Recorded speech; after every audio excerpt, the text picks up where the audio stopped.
Welcome to Saraogi classes. प्रिय विद्यार्थियों, आज हम साइंस में ब्रीफ इंफॉर्मेशन रिगार्डिंग विटामिन्स इन एनिमल्स, जंतुओं में जो भोजन का मुख्य अवयव में से एक है, क्योंकि बैलेंस्ड डाइट, संतुलित भोजन की जब बात चलती है तो आप सभी लोअर क्लासेस से पढ़ते आए हैं कि भोजन संतुलित होना चाहिए,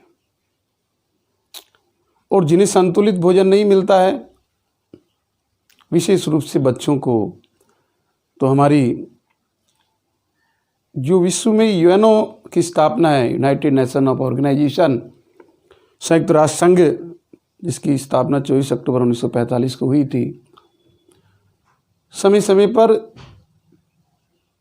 विभिन्न राष्ट्र उसके सदस्य हैं। उसकी अपनी एक बॉडी बनी हुई है, प्रेसिडेंट, सेक्रेटरी और अन्य सदस्य मिलकर जनरल मीटिंग, कार्यकारिणी मीटिंग लेकर के यूनेस्को, यूनिसेफ, अलग अलग उसके संगठन हैं, उनके माध्यम से पॉलिसी सुनिश्चित की जाती है। और आज आप देख रहे हैं कि मिड डे मील के माध्यम से विद्यालयों में बच्चों को पोषाहार दिया जाता है, और पोषाहार में भी protein, carbohydrate, fat, minerals, vitamin and pure water, ये जो 6 फूड कंपोनेंट्स हैं, food components of balanced diet, संतुलित भोजन, और कैलोरीज को ध्यान में रखते हुए कि ग्रामीण क्षेत्र है तो मिनिमम 2400 कैलोरी चाहिए, शहरी क्षेत्र है तो 2100 कैलोरी, और 1800-1600 से कम यदि कोई नरिशमेंट लेता है कैलोरी में, तो उसे कुपोषण में जाना जाता है। तो उसी रेफरेंस में हम संतुलित भोजन तो पढ़ेंगे ही, लेकिन मेरा जो लक्ष्य है वो ये है कि बेसिक फंडामेंटल, ज़्यादा से ज़्यादा इन्फॉर्मेशन विद्यार्थियों को मिले। विभिन्न प्रकार के जो कॉम्पिटिशन्स होते हैं उनमें एक एक करके प्रश्न आता है, और विद्यार्थी का कॉन्फिडेंस डेवलप रहे कि मैंने important facts of human body पढ़ा है, ब्लड ग्रुप पढ़ा है, एंजाइम्स पढ़े हैं, हार्मोन पढ़ेंगे। अब जैसे वहाँ क्वेश्चन आया, कभी एंजाइम्स की बहुत अपन पढ़ते कि एंजाइम शब्द का सर्वप्रथम प्रयोग किसने किया? कोहोने ने किया। जब हार्मोन्स पढ़ेंगे तो हार्मोन्स का सर्वप्रथम प्रयोग स्टार्लिंग ने किया। तो बहुत बारीकी की बातें होती है जो वर्षों बाद हमारे दिल दिमाग में बैठ जाती है, और विद्यार्थी लर्निंग कैपेसिटी हमसे बहुत अच्छी होती है, IQ बहुत अच्छा होता है, लेकिन उन्हें गाइडेंस का अभाव होता है। हमारे ग्रामीण परिवेश की प्रतिभाएं बड़ी टूट पड़ने वाली, रुझान, जुनून जिसे अपन बोलते हैं, वो बहुत होता है, लेकिन गाइडेंस का अभाव रहता है, रेफरेंस बुक्स नहीं मिल पाती, मटेरियल का अभाव रहता है। और फिर आगे से वर्तमान में कोरोना जो वैश्विक महामारी है, पैंडेमिक है, लेमोलॉजी है, पूरा विश्व व्याकुल है। ऐसी स्थिति में यदि जो हमें आयन मंडल की देन है, रेडियो तरंगों के परावर्तन के फलस्वरूप आज हम घर बैठे teleconferencing, video, net, internet, TV, mobile, radio, नाना प्रकार के टेक्नोलॉजी इंस्ट्रूमेंट उपलब्ध हैं, जिनके माध्यम से हम उन कमियों को घर बैठे दूर कर सकते हैं। हालांकि फेस टू फेस का मैथ तो अलग ही होता है, मानसिक दृष्टिकोण से, शारीरिक दृष्टिकोण से, लेकिन विडंबना है वर्तमान समय की परिस्थिति को मद्देनजर रखते हुए हम इन चीज़ों को कैसे हमारे समय का सदुपयोग करें। तो आओ हम विटामिन्स के बारे में कुछ जानकारी को स्थायी करते हैं। सर्वप्रथम तो मैं आपको बताऊंगा कि विटामिन्स की खोज जो है डॉक्टर केसी फंक ने की थी। फंक महोदय ने ज्ञात करके बताया कि भोजन में जितना महत्व प्रोटीन का है, जितना महत्व कार्बोहाइड्रेट का है, जितना महत्व फैट का है, जितना महत्व मिनरल का है, जितना महत्व वाटर का है, उतना ही विटामिन्स का रहता है। और यदि विटामिन्स की मात्रा फूड सप्लीमेंट के रूप में हम नहीं ले पाते हैं तो निश्चित रूप से उसकी कमी से कुछ न कुछ रोग हमारी बॉडी को घेर लेते हैं, जो कि हमारे स्वास्थ्य के लिए हानिप्रद है। तो सर्वप्रथम विद्यार्थियों, विटामिन ए, जिसका नाम है रेटिनॉल, विज्ञान में इसको रेटिनॉल के नाम से जाना जाता है, क्योंकि हमारे आँख में रेटिना पाया जाता है। यानी विटामिन ए हमारे आई पार्ट से बिलोंगिंग है, हमारी जो आँखें हैं, और बहुत महत्वपूर्ण पार्ट है। हालांकि शरीर के सभी अंग महत्वपूर्ण हैं, लेकिन अपन हिंदी में कहते ही हैं कि नैन गया संसार गया, दांत गया स्वाद गया। तो रेटिना जो हमारे हम आँख का नामांकित चित्र पढ़ते हैं, आँख का सचित्र वर्णन पढ़ते हैं, तो 8th क्लास में आप लोगों ने पढ़ा ही था कि रेटिना क्या होता है, काचाप द्रव क्या होता है, आँख के बारे में हम बहुत कुछ जानते हैं। तो vitamin A for I, retinol इसी से नाम है, ये याद रखने के तरीके हैं। और उसको रसायन विज्ञान में एंटीजारोप्थेल्मिक कहते हैं। कभी कभी जब आप हायर कंपटीशन देते हैं IAS RS, तो आप पूछा, आजकल तो सभी भूल लेते हैं, कांस्टेबल के एग्जाम में भी बड़ा टफ क्वेश्चन दे देते हैं, क्योंकि बच्चे से अपेक्षा करते हैं। तो शायद कंपटीटर भी ऐसे बैठते हैं, ग्रेजुएट, पोस्ट ग्रेजुएट, BSc कर लिया, MSc कर लिया, BSc कर लिया, जॉब नहीं मिल रहा है, तो अपने आप को सर्वाइव करने के लिए वो हर एग्ज़ाम में कोशिश करता है। और उसका जो रासायनिक फॉर्मूला C20H80 और ऑक्सीजन का एक मॉलिक्यूल, यानी कार्बन के 20 मॉलिक्यूल है, हाइड्रोजन के 80 हैं और ऑक्सीजन सिंगल है। तो इस प्रकार C20H80O इसका रासायनिक सूत्र है। मुख्य स्रोत, मेन रिसोर्स जो है विटामिन ए किन किन में पाया जाता है। दूसरी बात मैं यहाँ कहूँगा कि हमने इसको बाइफर्केट कर दिया है। जो विटामिन बहुत सारे होते हैं, उनमें जो हमारे 4 विटामिन हैं, ये वसा में घुलनशील है, फैट डिजॉल्विंग विटामिन हैं, जिनको हमने पहले अध्ययन कर रहे हैं। तो ऊपर मैंने यहाँ लिखा है, थोड़ा बोर्ड छोटा होने के कारण हम आपको बारीक अक्षर बता देते हैं इंडिकेट करके, वसा में घुलनशील, यानी विटामिन ए जो कि वसा में घुलनशील है।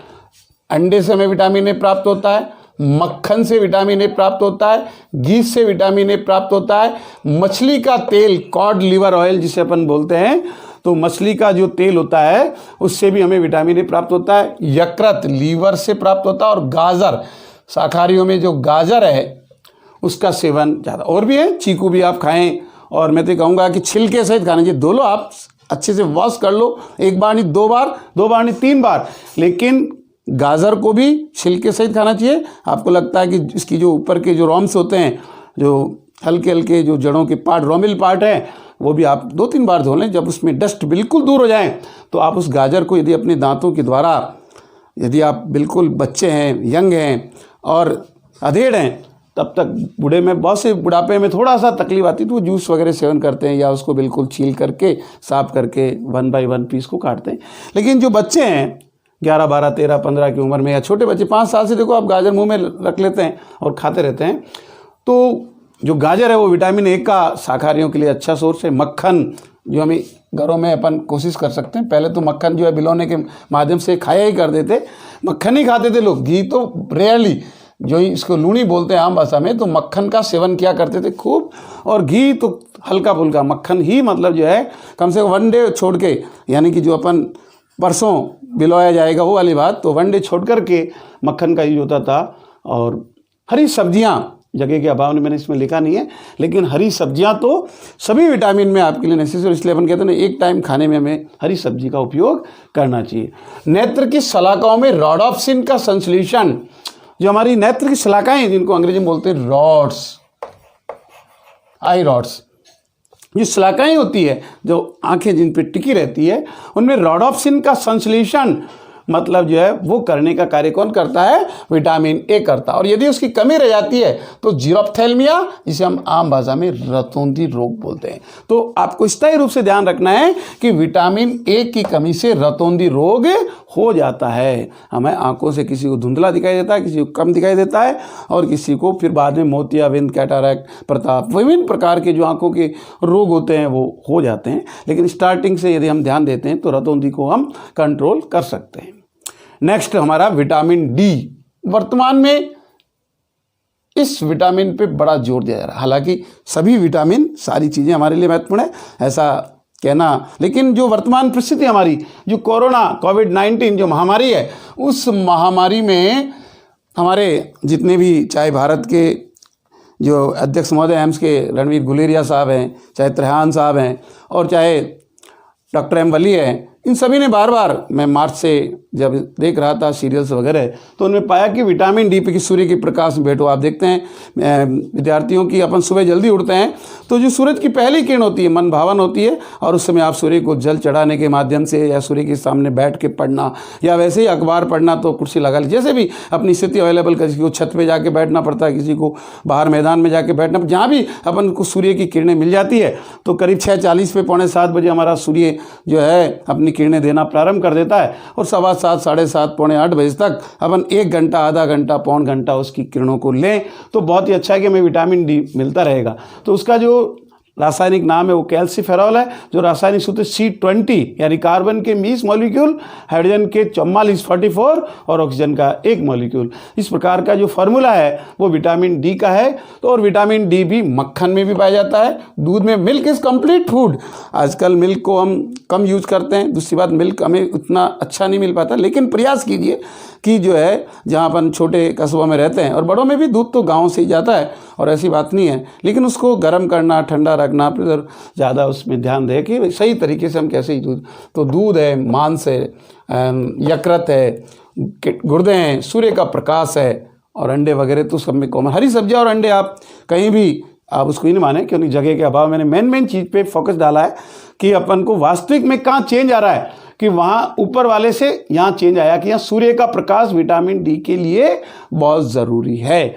तो सूर्य का प्रकाश इजी गोइंग अवेलेबल है, वो हमारे लिए नेचुरल एक प्रकार का रिसोर्सेज है कि हमें सूर्य का प्रकाश बिना परिश्रम करे मिल जाता है। बस हल्का सा उसको लेने के लिए समय निकालना ज़रूरी है। बाकी तो कोई काम करते हैं, घूमते फिरते हैं, तो उन्हें मतलब जो ऑटोमेटिक मिल जाता है। लेकिन बहुत से जो ऑफिस वर्क करते हैं या होम सेंट्रलाइज है, रूम सेंट्रलाइज है, उनको समय निकाल करके सूर्य के प्रकाश को लेना चाहिए।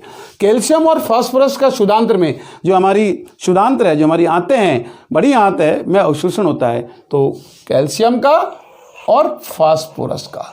अब कैल्शियम, जब हम दूध लेंगे, दूध में कैल्शियम और फास्फोरस दोनों पाए जाते हैं, लेकिन दूध हमें सुपाच्य, गाय का दूध हो या बकरी का दूध हो या भैंस का, लेकिन दूध हमें वास्तव में मिल जाए सच्चा, सिंथेटिक नहीं हो, तो आप बिल्कुल गाय और भैंस या बकरी जो भी मिल जाए, अपना भेड़, तो उस दूध से में कैल्शियम भी पाया जाता है और फास्फोरस भी पाया जाता है। अब मक्खन खा रहे हैं तो उसमें ऑलरेडी है, मीट खा रहे हैं तो उसमें भी किसी शुरू में, क्योंकि milk is raw meat, milk is also raw meat, यकृत होता है उसमें मिल जाता है, गुर्दे, सूर्य का प्रकाश। तो इस प्रकार से हमें विटामिन डी किया, और इसकी कमी यदि रह जाती है तो रिकेट्स रोग होता है, इसे सूखा रोग कहते हैं। बच्चों में क्वास पैराजोन मेरूलर रोग जिसे होता है, तो यहाँ रिकेट्स में होता है कि उसके, और बड़ों में ऑस्टियोमैलेशिया। हमने देखा, मैंने बहुत से उदाहरण देखा है कि कुर्सी पर चढ़ के कोई अटैची उतार रहा है अपने ड्राइंग रूम में या टांड पे, जो भी अपन आम भाषा में बोलते हैं, तो या अलमीरा में ऊपर रखी है, अलमीरा के ऊपर, तो यदि कुर्सी से थोड़ा भी पैर से भी, या कुर्सी ने प्लास्टिक कुर्सी और लचक मार गई और आदमी गिर गया, तो उसमें मतलब हड्डियाँ टूट जाती है। यानी उसमें ये शो होता है कि आप में विटामिन डी की कमी है।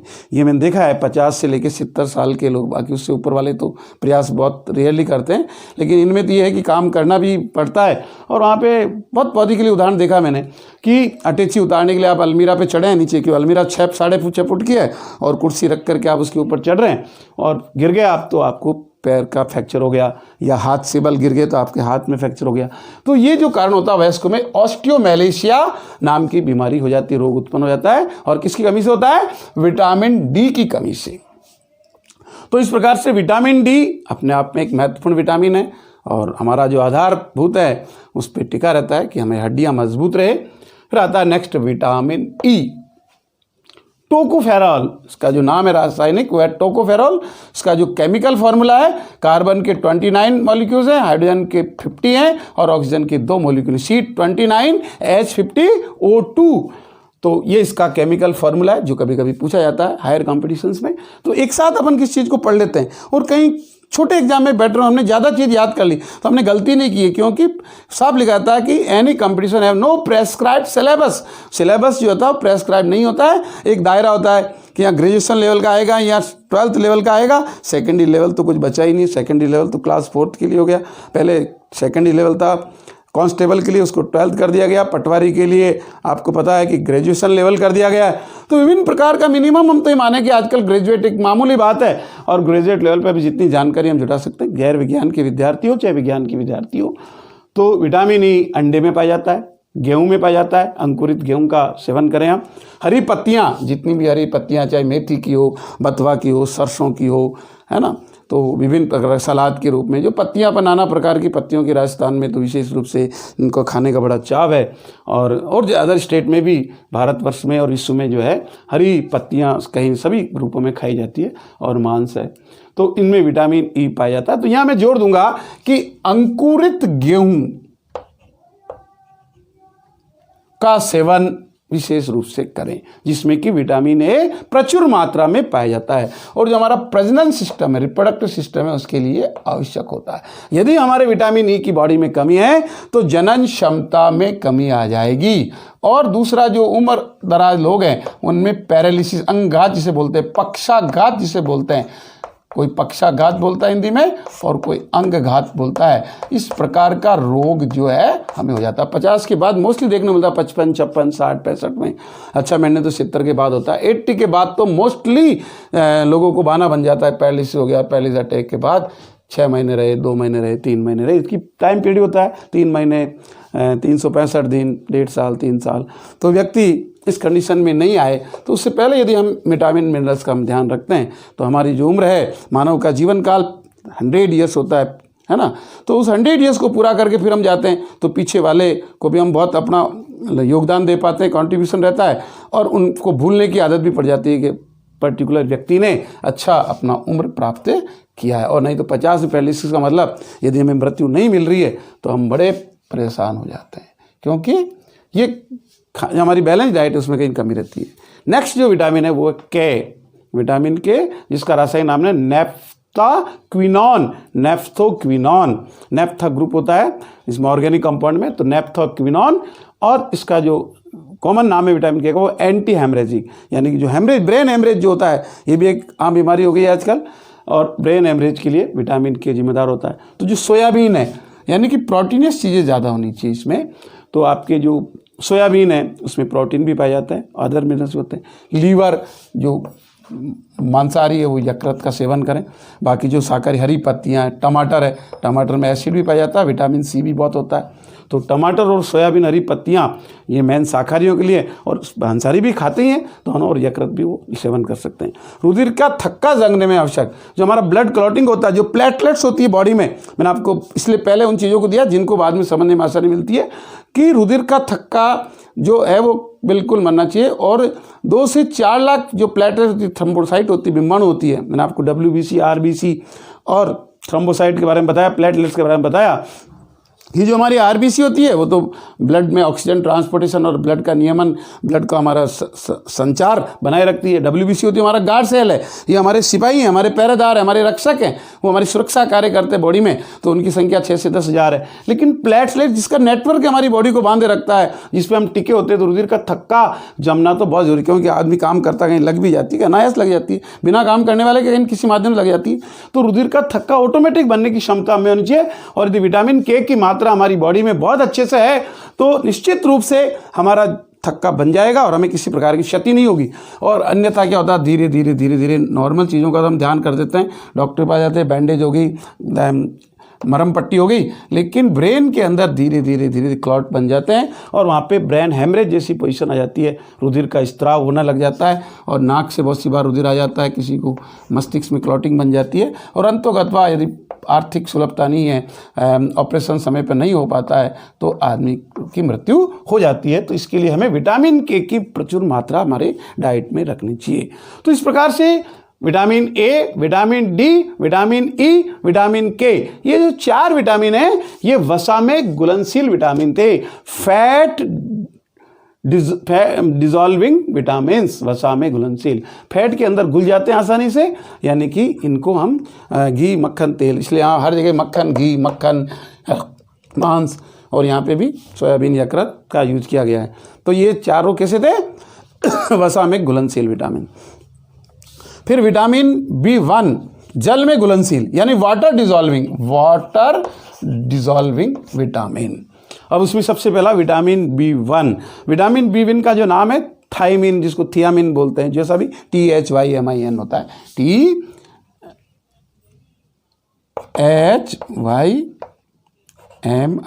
कोई जिसको थियामिन बोलता है और कुछ को थायमिन बोलता है, टेक जैसा। C12H16 कार्बन के 12 मॉलिक्यूल, हाइड्रोजन के 16, नाइट्रोजन के 4 और S और O सल्फर और ऑक्सीजन इसके साथ होती है। और ये मैं आपको यहाँ और भी बताता हूँ कि हमारे 5 तत्व है, कार्बन, हाइड्रोजन, नाइट्रोजन, ऑक्सीजन और सल्फर। जैसे पृथ्वी, आकाश, वायु, अग्नि और जल, ये 5 तत्व हम वेद में पढ़ते हैं। हमारे बॉडी के उसमें चरणामृत के रूप में, 5 के रूप में, खाने में पंचामृत, चरणामृत, तो उसको हम कहते हैं ना पंचामृत लो। 5 ये हमारे जो तत्व हैं वेद के अनुसार और रसायन के अनुसार कार्बन, हाइड्रोजन, नाइट्रोजन और सल्फर ऑक्सीजन। तो ये अपने आप में महत्वपूर्ण विटामिन है जहाँ पे 5 तत्व है। तो अब इससे अपन बच नहीं सकते। तो ये किन किन से मिलता है मुख्य स्रोत में? फलियाँ। अभी इन दिनों आप देखिए, वैसे तो 12 मास ही मिलती, लेकिन अभी इस सितंबर मास में चौंले की फली आ रही है, गंवार की फली आ रही है, सेम की फली आने लग जाएगी। बहुत सी बार 12 महीने तो मिल रही है, लेकिन अब बिल्कुल आने लग जाए अक्टूबर नवंबर में। तो जो फलियां हैं, सेम फली है, सहजना फली है या चौले की फली है, तो उनका ज़्यादा से ज़्यादा सेवन किया जाए।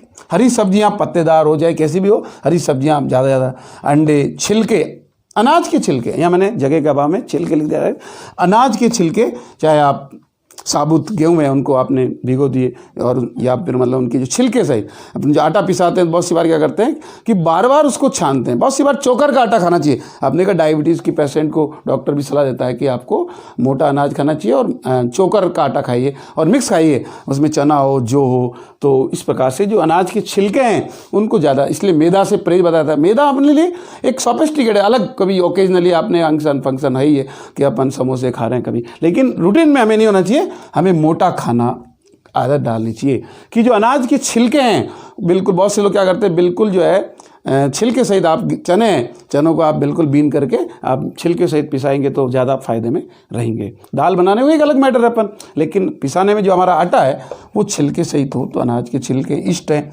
और हरी सब्जियां हैं, ये इसके लिए बताया गया।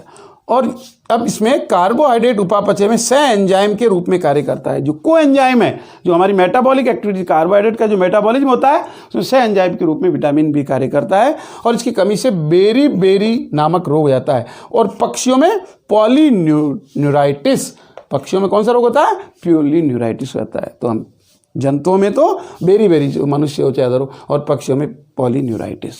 नेक्स्ट हम चलते हैं विटामिन B2। 6 नंबर का जो हमारा विटामिन है वह है विटामिन B2। विटामिन B2 का जो रासायनिक नाम है राइबोफ्लेविन, और जो केमिकल फार्मूला है वो C17H20N4O6। इसमें सल्फर की कमी है, बाकी ये भी 4 तत्व को बिलोंग करता है। कार्बन 17, हाइड्रोजन 20, नाइट्रोजन 4 और ऑक्सीजन 6। इष्ट में पाया जाता है, पनीर में पाया जाता है, गेहूं में पाया जाता है, यकृत में पाया जाता है, हरी पत्तियां और मांस में पाया जाता है। तो पनीर भी अपनी बॉडी का एक पार्ट है, और इसलिए अपन कहीं न कहीं पनीर की सब्जी भी यूज में करते हैं। अमीनो अम्लों के उपापचय में FAD जो है सह एंजाइम के रूप में होता है। तो अमीनो अम्ल जो हमारे अमीनो एसिड्स हैं, हमने आपको पढ़ाए जो अपने एंजाइम्स पढ़े थे, तो उसमें अमीनो अम्लों के उपापचय में FAD। और इसके जो कमी से रोग है किलोसिस, होठ फट जाते हैं। अभी सर्दी आने वाली है, अक्टूबर के माह से लेकर के फरवरी तक बहुत से बच्चों के और बहुत से अलग उम्र दराज के लोगों के होठ फट जाते हैं। बाकी फटने नहीं चाहिए। यदि हम सब चीज़ों का सेवन करते हैं तो वर्षा में वर्षा अपना काम करती है, सर्दी में सर्दी अपना काम करती है, गर्मी में गर्मी अपना। और कहीं मतलब जो ग्लाइसाइटिस हो जाता है, तो ग्लोसाइटिस में जीभ में सूजन आ जाती है। जीभ में आप देखिए जो करते हैं डॉक्टर दिखाते हैं तो उसमें सूजन महसूस होती है, कहता है आपकी जीभ में सूजन है। तो विटामिन B2 इसके लिए जिम्मेदार है। फिर आता है विटामिन B3। विटामिन B3 को पैंटोथेनिक अम्ल के नाम से जाना जाता है। टमाटर, टमाटर वैसे ऑक्जेलिक अम्ल पाया जाता है। मूंगफली, मूंगफली में नाइट्रोजन की मात्रा ज़्यादा होती है। और इष्ट, दूध, यकृत, अंडा, जर्दा। तो इस प्रकार से जो है आप विटामिन B3 को पूरा कर सकते हैं। और उपापचय क्रियाओं में सह एंजाइम ए का मुख्य भाग का क्रिया करता है, प्रभाव देता है। और इसकी कमी से डर्मेटाइट, स्किन डिजीज होती है, त्वचा फटने लग जाती है। एडी फट गई आपकी, तो एडी का फटना, तो इसमें विटामिन B3, तो B1, B2 और B3। इस प्रकार से हमने बहुत सारे जो विटामिन के बारे में पढ़ा। आगे कुछ विटामिन के बारे में तो हम पढ़ रहे थे science brief information regarding vitamin इन एनिमल्स। तो हम 1 to 7 तक उसमें 1 to 4 फैट डिजॉल्विंग और 5 से वाटर डिजॉल्विंग विटामिन के बारे में पढ़ रहे थे। इनको अपने टेबुलेशन में 4 तरीके से याद करने का। नंबर 1 में विटामिन का नाम, सूत्र, मुख्य स्रोत, कार्य एवं प्रभाव, कमी से उत्पन्न रोग। तो हमारा जो 8 नंबर में विटामिन B5 जिसका रासायनिक नाम है निकोटीनिक अम्ल, और इसका जो रासायनिक केमिकल फार्मूला है वो C6H5NO2, यानी कि बेंजीन का जो सूत्र होता है C6H6 CH CH CH CH CH CH। जैसे कि C6H5 कर दिया अपन ने, उसमें एक हाइड्रोजन हटा के नाइट्रोजन, तो ये नाइट्रोबेंजीन बन गया। नाइट्रोबेंजीन का स्वाद कड़वे बादाम जैसा होता है, गंध भी कड़वापन लिए हुए आती है। तो विटामिन B5 एक प्रकार का नाइट्रोबेंजीन है जो हमें मांस के द्वारा, यकृत के द्वारा, इष्ट के द्वारा, अनाज के द्वारा और दालों के द्वारा, विभिन्न प्रकार के अनाज का सेवन करना चाहिए। दालें भी हमें रोटेशनल खानी चाहिए, एक ही एक प्रकार की दाल नहीं खानी चाहिए। अब उसका जो वर्क एंड इफेक्ट है उसमें कार्बोहाइड्रेट, अमीनो अम्लों के ऑक्सीडेशन यानी ऑक्सीकरण होता है इसके द्वारा। और यदि कमी रह जाती है तो हमारी जीभ के ऊपर पपड़ी जम जाती है, या हमारी जो त्वचा होती है वो आम भाषा में बोलते हैं हाथी की तरह इसकी चमड़ी हो रही है, यानी कि उस पर पपड़ी जम जाती है, तो उसको पेलाग्रा रोग का नाम दिया गया कि विटामिन B5 की कमी होती है तो पेलाग्रा नामक रोग होता है, जीभ व त्वचा पर पपड़ी। नेक्स्ट नंबर 9 विटामिन B6 जिसका रासायनिक नाम है पायरिडॉक्सिन। जितने भी ड्राई फ्रूट्स हैं, काजू, कैशनट, बादाम, अखरोट, पिस्ता, जितने भी ड्राई फ्रूट्स हमारे बाज़ार में हमें मिलते हैं, उनको लेने से विटामिन B6 की पूर्ति होती है। दूध, मिल्क इज कंप्लीट फूड, कई बार बताऊँ, सारी सब्जियां, अनाज। प्रोटीन का उपापचय, जो हमारे अमीनो अम्ल और जो प्रोटीन है उनका उपापचय होता है। और यदि कमी रह जाती है तो एनीमिया रोग हो जाता है, जिसे हम रक्ताल्पता बोलते हैं, और डर्मेटाइटिस हो जाता है, चर्म रोग हो जाता है, वजन में कमी, वेट लॉस की शिकायत हो जाती है। तो इस प्रकार से विटामिन B6 की अपने आप में महत्ता है। नेक्स्ट है विटामिन B12, जिसे विटामिन B12 बोलते हैं। बी कॉम्प्लेक्स के नाम से भी अपन नॉर्मल किसी को लूज मोशन है या कुछ भी, तो जाओ बी कॉम्प्लेक्स का कैप्सूल ले लो। इसका जो रासायनिक नाम है साइनोकोबेलेमिन। साइनोकोबेलेमिन कबूतर का भी जो नाम है वैज्ञानिक वो कोबेन में आता है, तो इससे उसको रिलेटेड के आगे बहुत से लोग कबूतर का मांस सेवन करते हैं या उनका रक्त का सेवन करते हैं। खैर, यहाँ यकृत, कच्चा यकृत, मांस, मछली, दूध, अंडा, सब्जियां सब में आप कॉमन है। या RBC, जितनी रेड ब्लड कार्पोसल्स है, मैंने आपको पूर्व में बताया कि रेड ब्लड कार्पोसल्स की जो लाइफ टाइम है वो 120 डेज है। इनकी संख्या पर 100 cc या जो सैंपल नंबर लेते हैं 10 ml, उसमें जो काउंटिंग आती है मनुष्य में, मेल में 50 से 55 लाख पर 100 ml आनी चाहिए, cc भी बोल सकते हो। और जो न्यूक्लियोटाइड्स के निर्माण होता है उसमें भी हमारे को विटामिन B12 काम करता है। और जब इसकी कमी हो जाती है तो पर्निसस यानी विशेष प्रकार का एनीमिया हो जाता है। हाई रिस्क बोल सकते हैं अपन, ज़्यादा एनीमिक बोल सकते हैं अपन। फॉलिक अम्ल जो नॉर्मल रूम में कमी रहती है, तो इसका जो फॉर्मूला C16H20N2O4, यानी कार्बन के 16 मॉलिक्यूल, हाइड्रोजन के 20, नाइट्रोजन के 2, ऑक्सीजन के 4।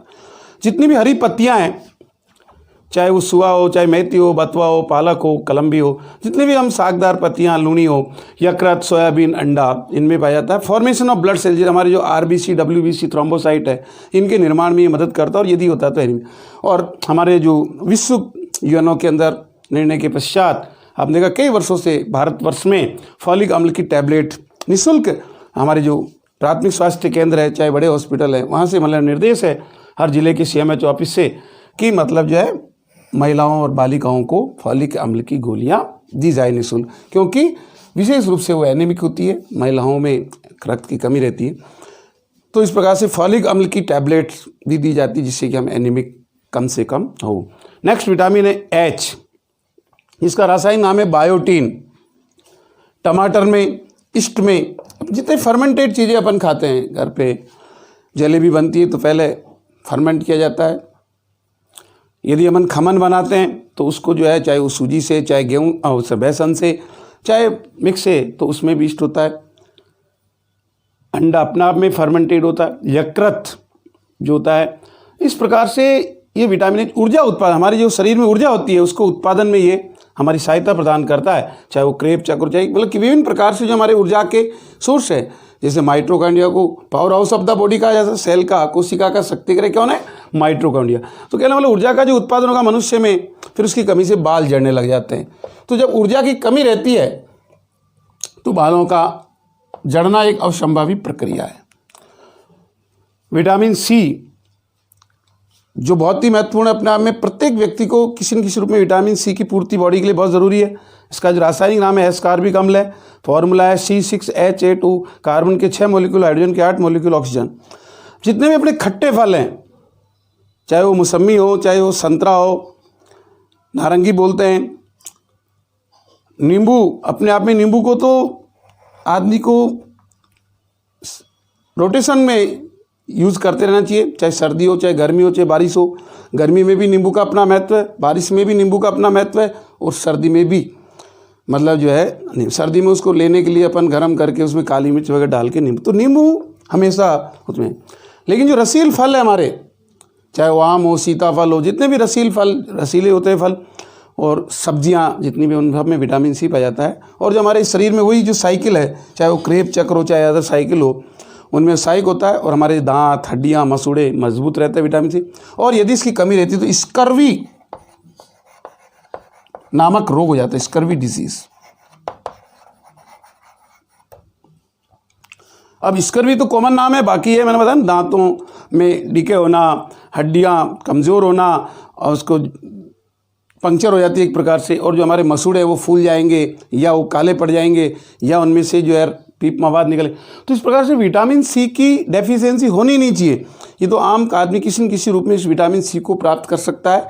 आंवला है वो इजी गोइंग मिल जाता है, नींबू है इजी गोइंग मिल जाता है। अपन महंगे फल यदि कोई व्यक्ति अफोर्ड नहीं भी कर पाता है, तो विभिन्न प्रकार के जो हमारे दैनिक दिनचर्या में आसपास जहाँ रहते हैं हम, और हमें इजी गोइंग बहुत ही कम लागत में, मेहनत में मिल जाते हैं, वैसे फल भी कम से कम सेवन करें तो हमें विटामिन सी कम। तो इस प्रकार से विद्यार्थियों, जो विटामिन है फूड कंपोनेंट्स का एक पार्ट था, मैंने आपको बताया कि protein, carbohydrate, fat, mineral, water and vitamin. तो डॉक्टर केसी फंक ने इसके बारे में दिया था फर्स्ट नाम ही, और विभिन्न प्रकार के विटामिन हमारे शरीर में किस प्रकार से महत्ता रखते हैं, हमने उसको लास्ट टर्न पे और आज मिलकर डिस्कस किया। और मैं समझता हूँ कि विटामिन से, चाहे कांस्टेबल का एग्ज़ाम हो, चाहे थानेदार का एग्ज़ाम हो, और चाहे आरएस हो, चाहे IAS हो, चाहे SSC CGL हो, विभिन्न प्रकार के जितने भी कॉम्पिटिटिव एग्ज़ाम है जहाँ साइंस और ज्योग्राफी आती है, मैं समझता हूँ कि 90% कॉम्पिटिशन्स में, प्रतियोगी परीक्षाओं में जो विज्ञान और भूगोल विषय जिसका जिम्मा मैं प्रयासरत हूँ पढ़ाने के लिए, आप इसका ज़्यादा से ज़्यादा लाभ लें। और जितने भी जो पाठक गण हैं, विद्यार्थीगण हैं, वो इसको पढ़ने के पश्चात, देखने के पश्चात सब्सक्राइब करें, और जिन्होंने सब्सक्राइब कर रखा है वो दूसरों को सब्सक्राइब करने के लिए प्रेरित करें, जिससे ज़्यादा से ज़्यादा लोग लाभान्वित हो सकें। और जो हम अपना समय और बहुत सारी चीज़ें खर्च करके उसको पढ़ते हैं, और इसमें यदि आपको निःशुल्क बहुत ज़्यादा नॉलेज, हमारा जो ज्ञान है, वर्षों का अनुभव है, उसको बांटने का मौका मिला है, और वो ज्ञान यदि बांटा है, सरस्वती के भंडार की बड़ी अपूर्व बात, जो खर्चे तो बड़ी बिन जात। जो जो इसको खर्च किया जाता है तो बढ़ता है। और विशेष रूप से मैं मल्टीपल सब्जेक्ट्स से पोस्ट ग्रेजुएट होने के नाते मेरा ये प्रयास रहेगा कि मैं ज़्यादा से ज़्यादा सब्जेक्ट्स में आपको लाभान्वित करूं। I am BSc in biology, MSc in geography, MA in history, MA in public ad, MA in education, B.Ed, M.Ed, MPhil in education and PGDHE, post graduate diploma in higher education. तो इस प्रकार से, और 29 year experience, running 30।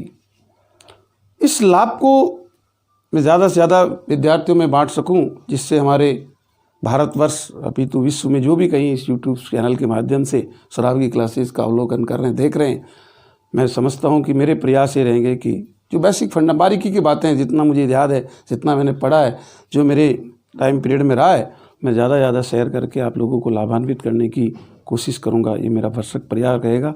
धन्यवाद।